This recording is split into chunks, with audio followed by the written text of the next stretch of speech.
Channel जिसका नाम है वी मेक टीचर।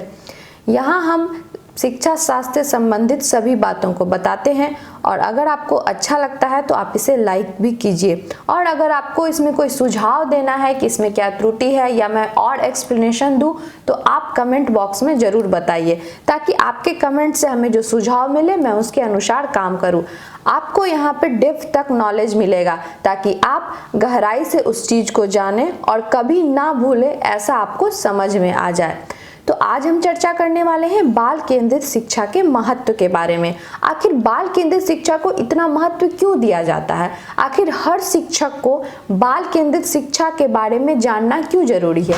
ये है क्या बाल केंद्रित शिक्षा का महत्व? तो मैंने आपको पिछले वीडियो में बताया है। अगर आपको जानना है तो आप जो है राइट साइड कॉर्नर पे आई बटन पर क्लिक कीजिए और सर्च करके प्लेलिस्ट में जाइए और चैप्टर वाइज आपको वहाँ पे पूरा वीडियो का डिटेल मिल जाएगा और आप वहाँ से जो है वो वीडियो देख सकते हैं। तो आज का हमारा वीडियो है बाल केंद्रित शिक्षा का महत्व। तो हम स्टार्ट कर रहे हैं। इससे पहले कि आप फटाफट हर दिन की तरह कॉपी पेन ले लीजिए और अपना इम्पोर्टेंस जो पॉइंट होगा उसको नोट्स करते जाइए। राइट साइड में आपको स्क्रीन पे जो है वो नोट्स भी दिखेगा। तो चलिए हम स्टार्ट करते हैं। फटाफट से आप लोग जुड़ जाइए। सभी देख रहे हैं, मैं देख रही हूँ कि सभी जुड़ रहे हैं। चलिए हम स्टार्ट करते हैं बाल केंद्रित शिक्षा का महत्व। अब बाल केंद्रित शिक्षा का महत्व जो है वो बालक प्रधान शिक्षा, बाल केंद्रित शिक्षा का विशेष महत्व यह है कि इसमें बालक को सबसे अधिक प्रधानता दी जाती है। अब बात आती है कि बालक को सबसे अधिक प्रधानता क्यों दी जाती है? क्योंकि शिक्षा जो है वो बालक को ही ग्रहण करना है और एक शिक्षक को जो है वो बालक को ही शिक्षा देना है। इसलिए बालक प्रधान शिक्षा में जो है बाल केंद्रित शिक्षा में बालक को ही प्रधान माना जाता है। इसमें बालक की रुचियों और क्षमताओं को ध्यान में रखकर ही संपूर्ण शिक्षा का आयोजन किया जाता है।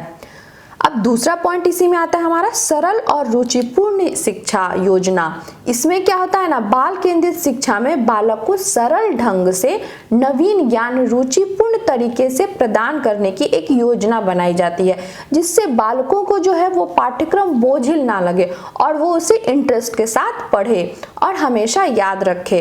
अब तीसरा जो है वो आता है आत्म अभिव्यक्ति के अवसर। बाल केंद्रित शिक्षा में बालकों को आत्म अभिव्यक्ति के अवसर प्राप्त होते हैं। अब फिर जो अगला पॉइंट है वो है हमारा ज्ञानेंद्रिय प्रशिक्षण पर बल। बाल केंद्रित शिक्षा में ज्ञानेंद्रिय प्रशिक्षण पर विशेष बल दिया जाता है। वास्तव में ज्ञानेंद्रियों के प्रशिक्षण से ही मस्तिष्क का विकास होता है, इसीलिए ज्ञानेंद्रिय प्रशिक्षण पर अधिक बल दिया जाता है। अगला पॉइंट है हमारा व्यवहारिक और सामाजिक बल। बाल केंद्रित शिक्षा बालक को व्यवहारिकता और सामाजिकता की शिक्षा प्रदान करती है। तो ये था हमारा जो है बाल केंद्रित शिक्षा का महत्व क्या था और इसमें कैसे कैसे जो है हम बालकों को शिक्षा दे सकते हैं उसके बारे में मैंने आपको बताया। और आप जो है इसे नोट्स कर लीजिए, क्योंकि जब भी बीएड के एग्जाम में सब्जेक्टिव क्वेश्चन आता है तो आपको उसमें डिटेल लिखने की ज़रूरत होती है। तो अगर आप चाहें तो इस बीच बीच में वीडियो को रोक के आप इसे कॉपी पे डिटेल नोट्स भी बना सकते हैं, क्योंकि मैं हर दिन जो है वो टॉपिक देती रहती हूँ। ठीक है, और आप जो है साथ ही साथ वीडियो को लाइक भी कीजिए, शेयर भी करिए और प्लीज़ सब्सक्राइब कीजिए, ताकि हमारा पहला वीडियो जैसे ही बने पहला नोटिफिकेशन आप तक तुरंत पहुंच जाए। तो आप इसे सब्सक्राइब करना ना भूलें और बेल आइकन भी दबाते रहिए। तो चलिए हम आगे बढ़ते हैं। नेक्स्ट है हमारा बाल केंद्रित शिक्षण के सिद्धांत। तो बाल केंद्रित शिक्षा का जो सिद्धांत है उसे विभिन्न वर्गों में बांटा गया है।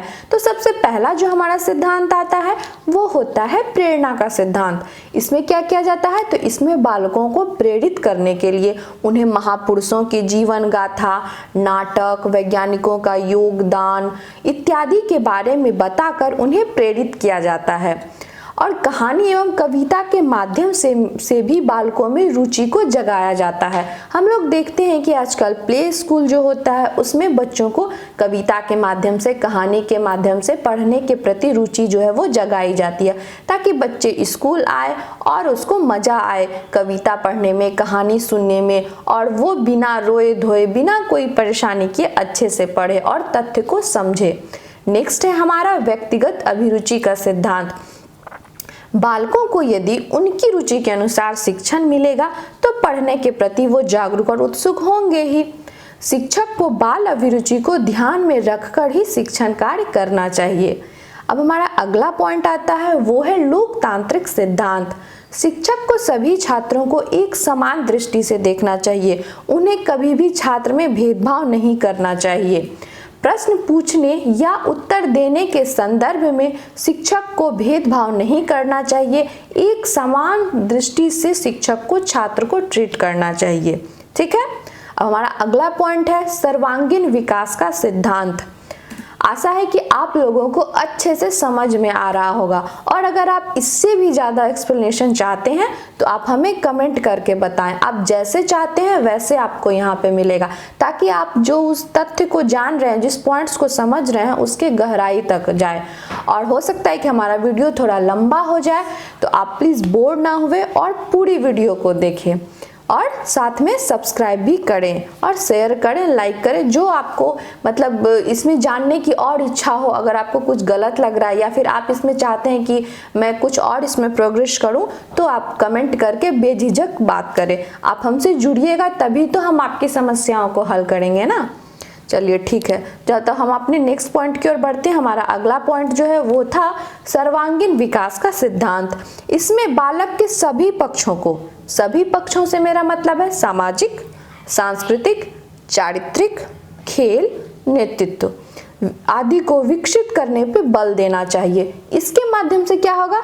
इसके माध्यम से बच्चों का सर्वांगीण विकास हो पाएगा। ठीक है। तो अगला पॉइंट हमारा बनता है चयन का सिद्धांत। बालकों की योग्यता के अनुरूप ही विषय वस्तु का चयन करना चाहिए। ये बहुत इंपॉर्टेंट है कि बालक की मानसिक दशा को अगर शिक्षक ध्यान में रखेंगे तो विषय का चयन कर उसको सही और सरलपूर्ण ढंग से नवीन ज्ञान से वो परिचित कराएंगे। ठीक। अब हमारा अगला पॉइंट बनता है व्यक्तिगत विभिन्नता का सिद्धांत। प्रत्येक बालक की बुद्धि लब्धि अलग अलग होती है, अतः शिक्षक को शिक्षा देते समय व्यक्तिगत भिन्नता का ध्यान जरूर रखना चाहिए। अगला पॉइंट है हमारा क्रियाशीलता का सिद्धांत। इस शिक्षण सिद्धांत द्वारा छात्रों को क्रियाशील रखकर ज्ञान प्रदान किया जाता है। मतलब छात्रों को एक्टिव रखकर, छात्र जो है मतलब कोई एक लेक्चर दे रहा है, कहानी कह रहा है और बच्चे जो है नीरस भाव में सुन रहे हैं, ऐसा नहीं होना चाहिए। छात्रों को एक्टिव होकर इसमें सुनना चाहिए। तो इसमें क्या होता है, इससे करने में छात्रों के हाथ, पैर व मस्तिष्क सब क्रियाशील हो जाते हैं, और छात्र एक से अधिक ज्ञानेंद्रियों व एक से अधिक कामेंद्रियों का प्रयोग करने से छात्र जो अधिगम करता है वो बहुत ही प्रभावी एवं दीर्घ हो जाता है। ठीक। तो आज का हमारा वीडियो यही था, जिसमें हमने जाना कि बाल केंद्रित शिक्षा का महत्व क्या है और बाल केंद्रित शिक्षा में किन किन बातों को ध्यान में रखा जाना चाहिए, ताकि एक शिक्षक जो है वो बालक को सही और सरलतम रूप में ज्ञान प्रदान कर सके। अगले क्लास में हम पढ़ेंगे कि बाल केंद्रित शिक्षा में शिक्षक की क्या भूमिका होती है। ठीक है, मतलब एक शिक्षक कौन सा रोल प्ले करता है, और प्रगतिशील शिक्षा क्या है, इस पर भी हम लोग कुछ चर्चा करेंगे। जहां तक हमारा वीडियो बन सकेगा, मैं चाहूंगी कि मतलब छोटा वीडियो बनाकर ही आपको दूं, ताकि जो है आपको वीडियो देखने और सुनने में थोड़ा बोरिंग ना लगे। इसलिए मैं जो है छोटा छोटा वीडियो बनाऊंगी। लेकिन अगर आप चाहेंगे कि मैं और ज़्यादा एक्सप्लेनेशन दूं तो मैं वो भी करूंगी। इसके लिए आपको क्या करना पड़ेगा, इसके लिए आपको कमेंट्स करना पड़ेगा, ताकि मैं जान सकूं। ऐसे तो मैं नहीं जान पाऊंगी ना कि आपको आखिर चाहिए क्या। तो ठीक है, आज का हमारा वीडियो आपको कैसा लगा कमेंट करके ज़रूर बताएं, साथ ही अपने महत्वपूर्ण सुझाव भी दें। ठीक।